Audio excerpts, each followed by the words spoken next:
What's up, YouTube? Capital G here. Got a couple of quick, spicy duels for you guys to check out. The first is featuring a deck that is very close to my heart, a deck that I still really love. That is Domain Monarchs. And real talk, if Domain Monarchs had everything legal at 3 in the TCG, I would probably actually play this deck because it's still just an incredibly strong deck. And when you have the floodgates like Domain, and then you also have the Monarchs Erupt, I think it could actually hang with a lot of the meta, especially with the speed of cards like Pantheism, and that card is just that card is utterly ridiculous. But I would love Monarchs at full power in the TCG. Also, I kind of feel like right now Zaborg, Mega Zaborg wasn't played before, but it's legit right now. People used to play things like Mega Caius and Mega Thestalos, but when you can resolve Mega Zaborg turn 1 against decks like Salamandrates and even Sky Striker and just take away their entire extra deck, basically you take away all their important cards and essentially their big win conditions, your opponent's not really going to have that much to kind of go on.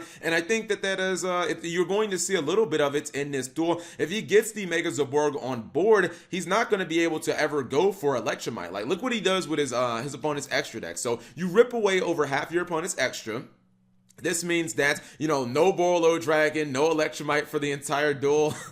All of their one-ofs. You know how, Pendulum Magicians always want to go in for Vortex Dragon and Absolute. I don't even think he needed to hit the Vortex Dragon, because if you take away Absolute, they can't summon it. Or if you could take away Vortex Dragon, and what's the point of Absolute? So he basically just wrecks his opponent's extra deck, and it puts him in a really bad position just coming out of the gate. Now, Pendulums can still make plays, go straight into Boral Sword Dragon, probably going to get 2 attacks, but he's going to block 1 attack with Prime Monarch. He did also out the copy of Domain, if I'm not mistaken. Oh, no, excuse me. Domain has not happened yet.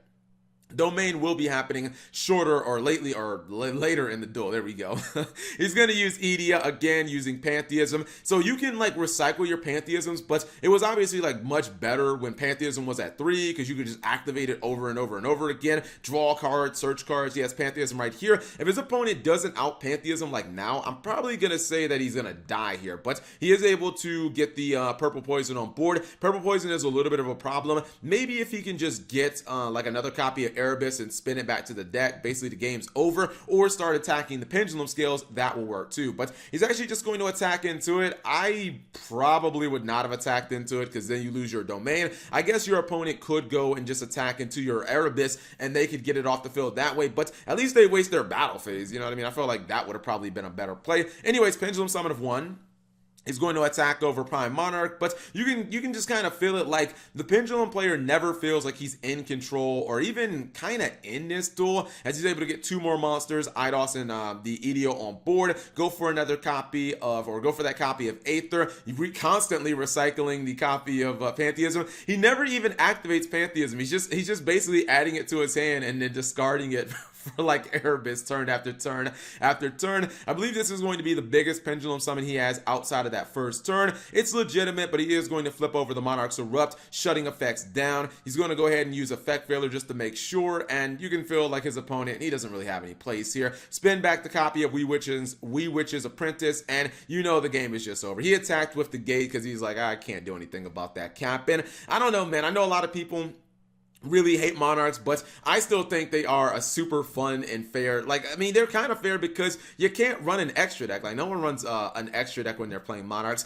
Anyway, second duel is actually going to be featuring Evil Eye, which we hardly ever have on this channel. I've come to the conclusion, I know most Evil Eye players, by most I mean basically all of them, are going to play Pot of Extravagance. I've come to the conclusion, I don't think Evil Eye should have even had a Link monster. I don't really understand, unless they were going to get a Link 1, I have no idea why they have a Link 3. That card makes no sense at all. I mean, even you basically have to use artifacts to summon it reliably, and yeah, the artifacts don't really serve a purpose after they've used their effects, but their Link monster is not very easy to go into, so whatever. Anyways, he gets his main card, which the Cerziel actually just gets Kaiju. That's a little unfortunate. However, this is going to be really bad. He's going to go Super Agent, and wouldn't you know, he hits the Artifact Scythe. That basically just kills any momentum this guy was going to potentially have. He's also going to lose his Kaiju.